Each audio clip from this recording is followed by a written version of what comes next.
பதிக்கும் கிண்ணம் கிறிஸ்துவின் இரத்தத்தில் பங்கு கொள்வதன்றோ.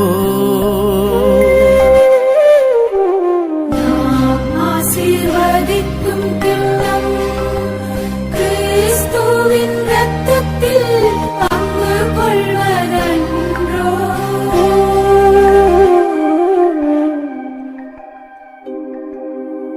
ஆண்டவர் எனக்குச் செய்த எல்லா நன்மைகளுக்காகவும் நான் என்ன கைமாறு செய்வேன்? மீட்புக்காக நன்றி கூறி கிண்ணத்தை கையிலெடுத்து ஆண்டவருடைய திருப்பெயரை சொல்லி கூப்பிடுவேன்.